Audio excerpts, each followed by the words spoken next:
Monsieur le maire, 2024 restera l'année de bascule de votre mandat vers un effondrement financier de la ville qui se poursuit et s'amplifie en 2025.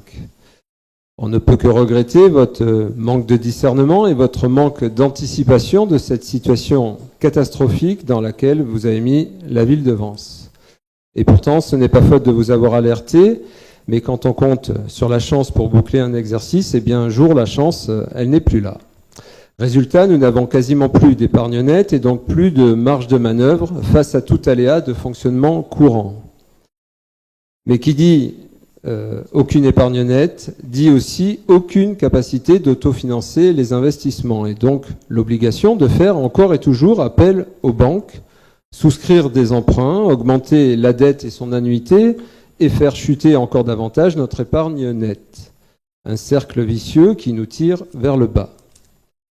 Et malgré cette situation, telle une traversée de Vence à la tête baissée à vive allure, vous continuez votre trajectoire de l'entêtement autocratique, notamment sur la couverture de la piscine, jusqu'à couler définitivement la ville sous les flots de dépenses, d'investissement et de fonctionnement que vous avez d'ores et déjà engagés sur le prochain mandat, mais qui ne sont bien évidemment pas financés. Alors bien sûr, dans la présentation de ce compte administratif 2024, vous tentez de maquiller un petit peu la gestion désastreuse de ce mandat.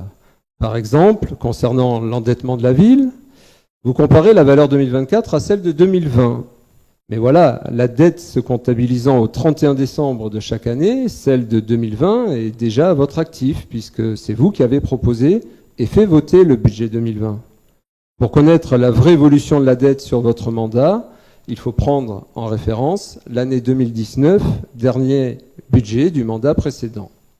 Et là, bien sûr, ça vous arrange beaucoup moins, puisque par rapport à 2019, la dette a augmenté de plus d'1 million d'euros quand vous annoncez une baisse. Et si on y ajoute l'emprunt 2025, inscrit au budget prévisionnel de 3,8 millions, et l'emprunt de 960 000 euros pour la dernière villa du Prat de Julian, eh bien, dans 6 mois, au 31 décembre 2025, sur la durée totale de votre mandat, la dette aura augmenté de 5,8 millions d'euros.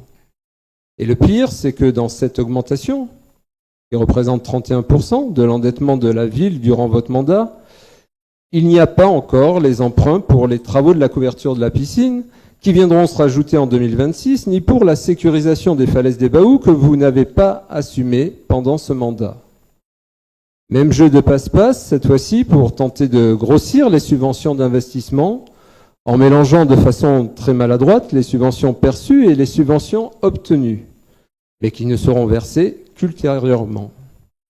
Vous annoncez ainsi des 11 à 15 millions de subventions, sauf que voilà, la réalité est bien différente. Du début de votre mandat à fin 2024, la ville a perçu 4,6 millions d'euros pour le Prat de Julian, au travers d'une autorisation de programme datant de 2018, donc sous le précédent mandat. Et par ailleurs, la ville a perçu 1,5 million de subventions pour tous les autres investissements que vous avez faits. 1,5 million. C'est les tableaux qui ressortent de chaque CA de chaque année. Et même si en 2025, la ville touchait la totalité des subventions pour les halles et le musée, on serait à la fin de votre mandat à 3,9 millions de subventions perçues en dehors du Prat de Julian. Bien loin des chiffres que vous annoncez dans votre rapport. Moi, j'appelle ça de la manipulation pour cacher aux Vensois que vous avez mis à sac les finances de la ville. Merci, Monsieur Scalzo, pour ces compliments. J'en attendais pas moins de